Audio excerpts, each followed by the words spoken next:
नमस्कार, नमस्कार, नमस्कार दोस्तों। मैं निखिलेश जैन हिंदी चेस वे सीनियर चैनल पर आप सभी का हार्दिक अभिनंदन करता हूँ। दोस्तों सबसे पहले तो क्षमा चाहता हूँ, पिछले कुछ दिनों से वीडियोस नहीं ला पा रहा था क्योंकि एक तो मेरी थोड़ी तबीयत ठीक नहीं थी। अब बेहतर हूँ, काफ़ी ठीक हूँ। और दूसरा, जहाँ पर मैं हूँ वहाँ पर इंटरनेट जो है वो बहुत ही खराब स्थिति में था। तो खैर, बात करते हैं कल रात को क्या हुआ। कल रात को हुआ एक बहुत बड़ा मुकाबला। बहुत लंबे समय बाद भारत के विश्वनाथन आनंद जी और मौजूदा विश्व चैंपियन मैग्नस कार्लसन के बीच खेला गया क्लासिकल शतरंज का मुकाबला।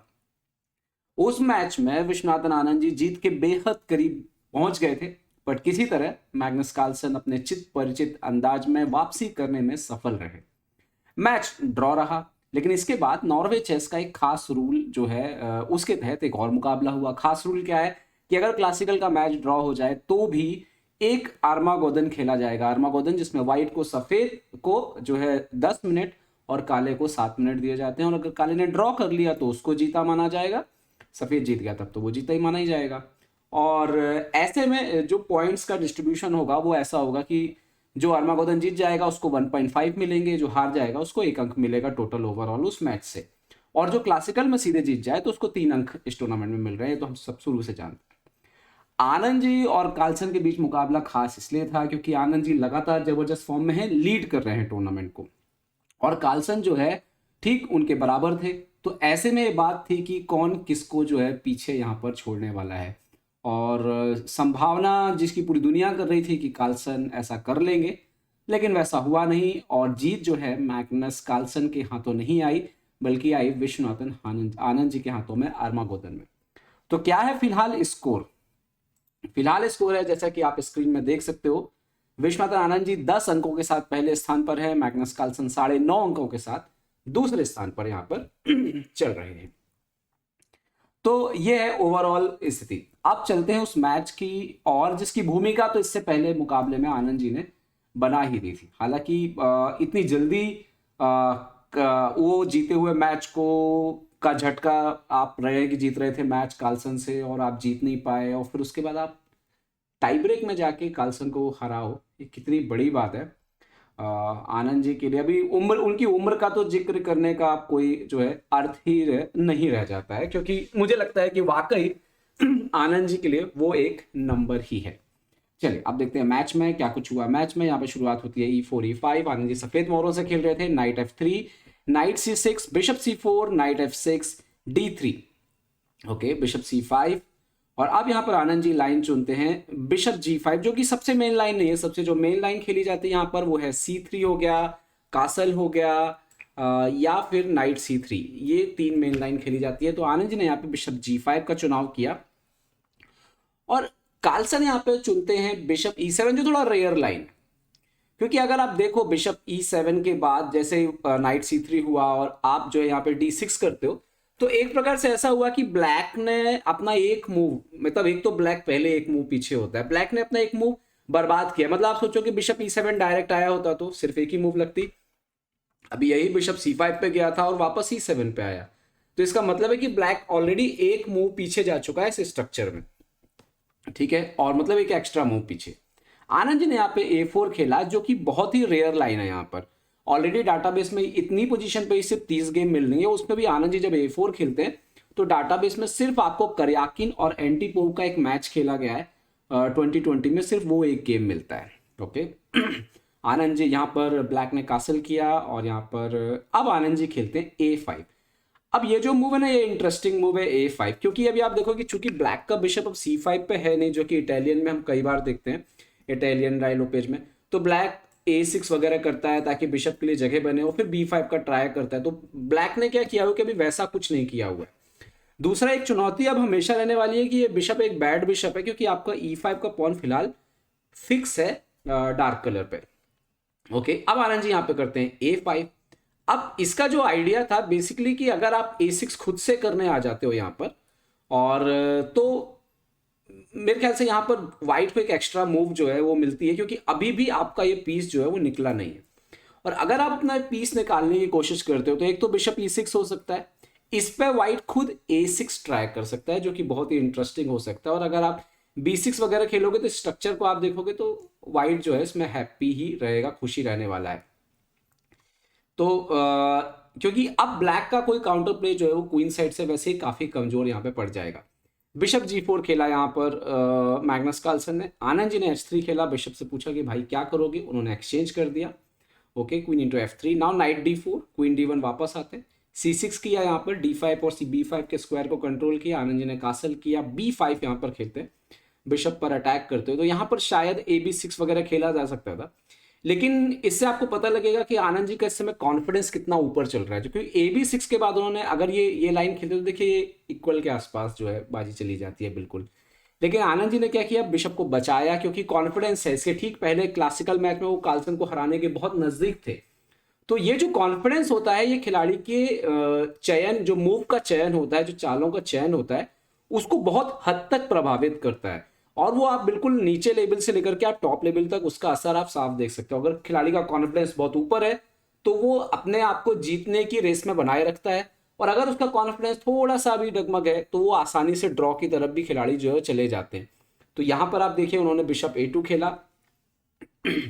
कार्लसन ने घोड़ा खेला नाइट E6। तो अब आनंद जी यहाँ पे खेलते हैं बिशप E3, क्योंकि बिशप को बचाना है।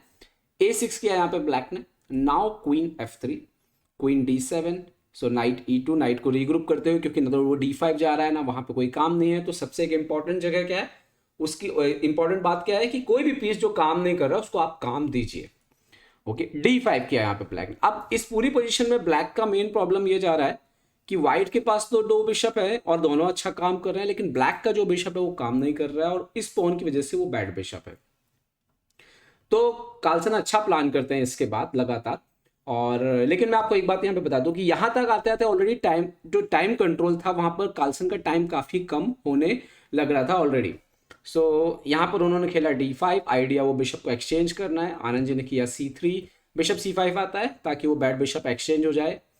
आनंद जी ने किया ED5, CD5, bishop C5, night C5, D4। और जैसे यहाँ पे कार्लसन ने E4 पुश किया तो ये लग रहा था कि अब कार्लसन पहले से जो है वो बेहतर नजर आ रहे हैं। ठीक है, क्वीन E3 खेला आनंद जी ने, and now night D3। Anand ji खेलते हैं यहाँ पे क्वीन D2, और ये जो दो तीन चालें वजीर की हो गई, और इसके बाद जब जैसे कार्लसन का यहाँ पे रुक E8 आता है, ब्लैक को एक बार फिर से मैच में इक्वलिटी तो जो है वो मिल गई थी। हालांकि कार्लसन टाइम प्रेशर में चल रहे थे, क्योंकि अगर आप देखोगे तो आप ब्लैक के पीसेस अच्छा कर रहे हैं, और व्हाइट के पास बिशप जरूर है लेकिन वो फिलहाल कुछ कर नहीं रहा है।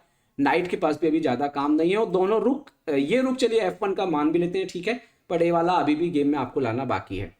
ओके, F3 किया आनंद जी ने यहाँ पे, और यहाँ पर कार्लसन ने कमाल की चाल खेली, नाइट F2। अभी आपको पता है कि आप रुक F2 मारोगे तो E3 आ रहा है, तो ये एक कमाल की चाल कार्लसन ने लगाई थी। तो नाइट F2 पे उससे ये हुआ कि जैसे आपने F into E4 मारा, कार्लसन ने इसी नाइट से E4 मारा, और एक बार फिर से वजीर को बोर्ड पर चलना पड़ा। और ये वो पर्टिकुलर मोमेंट था जब गेम में कार्लसन वापसी करते हुए नजर आ रहे थे। क्वीन D6 खेला यहाँ पे कार्लसन ने, और जो डार्क स्क्वायर की वीकनेस है आनंद जी की उसको पकड़ा। आनंद जी ने यहाँ पे रुक F3 किया, अपने जो रुक में ओपन फाइल है उस पर अपने स्ट्रेंथ पे वो खेल रहे थे। G6 किया, आनंद जी ने यहाँ पे दूसरे रुक को भी यहाँ पे लाके डबल कर लिया, एंड नाउ नाइट H5। तो वही जो डार्क स्क्वायर आनंद जी के कमजोर लग रहे हैं वहां पर कार्लसन जो है अटैक करना चाहते थे, और अपने खैर नाइट को वहां पे हटाना भी था क्योंकि F5 पे प्रेशर बढ़ रहा था। G4 खेला आनंद जी ने, डेफिनेटली F5 को आने से रोकने के लिए। नाउ नाइट और नाइट पर अटैक किया तो नाइट वापस गया F6 पे, और अब आनंद जी खेलते हैं नाइट F4। यहाँ पर नाइट G5 खेला कार्लसन ने, जो F3 पे रुक था उस पर अटैक किया, रुक F3 नाइट G4, और एक बार फिर से रुक। अब आनंद जी ने खेला कि रुक F3 तो खेलेंगे नहीं, वापस नाइट G5 है, तो एक बार फिर से उन्होंने चाल बदली और रुक G2 लेकर के गए। नाउ ब्लैक ने किया H6, अब आनंद जी ने किया H4, और यहाँ पर बिल्कुल खुल्लम खुल्ला लड़ाई जो है दोनों साइड से चल रही थी। आनंद जी के पास टाइम भी ज्यादा था, और कार्लसन को दो चीजें करनी थी, एक तो ड्रॉ होने से ड्रॉ करने के लिए उनको तो जाना होगा, लेकिन ड्रॉ वाली पोजीशन लग नहीं रही थी, टाइम उनका शॉर्ट हो रहा था। तो वो कसमकस के बीच में जो है वो चल रहे थे। उन्होंने G5 खेला यहाँ पर, H G5, नाइट H3 खेला यहाँ पर आनंद जी ने, और अब यहाँ पर किंग G7, रुक F5 आनंद जी ने खेला। सो नाउ रुक H8, और इसके बाद ऐसा लग रहा था कि पोजीशन ब्लैक ने संभाल ली, क्योंकि राजा अब सुरक्षित है उनका, जबकि व्हाइट का किंग थोड़ा सा अब यहाँ पर कमजोर दिखेगा थोड़ी देर में। आनंद जी ने खेला नाइट इंटू G5। अच्छा, यहाँ पे सिंपल नाइट इंटू G5, रुक G5, किंग F8 को एनालिसिस में लोग अच्छा बता रहे हैं, इंजन ठीक बता रहा है, लेकिन दोस्तों आर्मागोदन का मैच था, सेकंड में मैच चल रहा था, इतना साफ तो किसी के लिए भी देखना संभव नहीं होता है। रुक H4, ये इसको एक गलत चाल मापा गया यहाँ पर। रुक h4 का नुकसान क्या हुआ यहाँ पर, क्योंकि बिशप d5 एक ब्रिलियंट मूव आनंद जी की तरफ से आ गया, तो जो बिशप सो रहा था ना वो बिशप अचानक से जाग गया और खेल में लौट आया। अब इसके साथ दिक्कत ये है कि अगर यहाँ पे नाइट d5 मारा जाए तो नाइट इंटू e4 के बाद वाइट बेटर हो जाएगा। रुक इंटू f7 भी हो सकता है, लेकिन ये इक्वलिटी की तरफ गेम को लेके जा रहा है क्योंकि इसमें ज़्यादा कुछ एडवांटेज नहीं मिलेगा। सो नाइट d5 पे नाइट e4 के बाद वाइट बेटर हो जाता। सो नाइट g5 खेला ब्लैक ने। सो नाउ रुक into g5, king f8 and now यहाँ पर बिशप f3। और बिशप के गेम में आने की वजह से आप देखोगे कि जो पोजीशन है यहाँ पर ऑलरेडी पॉन अप जो है वो हो चुका है। यहाँ पर दो पॉन अप आप सॉरी एक पॉन अप यहाँ पर वाइट जो है वो हो चुका है, क्वीन f4। सो नाउ रुक e5 खेला यहाँ पर और रुक into e5, d into e5, queen into e5, king f2। और अभी भी जो है यहाँ पर आप देख सकते हो कि एक पॉन अप यहाँ पर बना हुआ था वाइट। इन्होंने खेला रुक h3 कार्लसन ने, और ये काफ़ी टेंस पोजीशन थी, मतलब दोनों के पास टाइम काफ़ी कम था। आनंद जी के पास ज़्यादा था डेफिनेटली, कार्लसन के पास काफ़ी कम था। g5, कार्लसन ने नाइट h5 खेला, आनंद जी ने g6 भी खेला, ये भी इंटरेस्टिंग। ये पॉन सेक दिया fg6, क्वीन को एक्टिवेट किया, क्वीन e8 जाते हैं, क्वीन एक्सचेंज के बाद वापस आपको g6 का पॉन मिलता है, और ये जो a6 का वीकनेस है वो खुल के सामने आ गया इसके बाद। सो नाइट f4, रुक इंटू a6, यहाँ पर night d3 check, king e3। अब ये वो मोमेंट था जहाँ पे कार्लसन नाइट इंटू b2 मारते। रुक a7 के बाद वाइट बेटर जरूर है, बट ऐसा नहीं है कि वाइट बिल्कुल ही जीत गया है अभी। यहाँ पर कार्लसन ने नाइट e5 खेल दिया।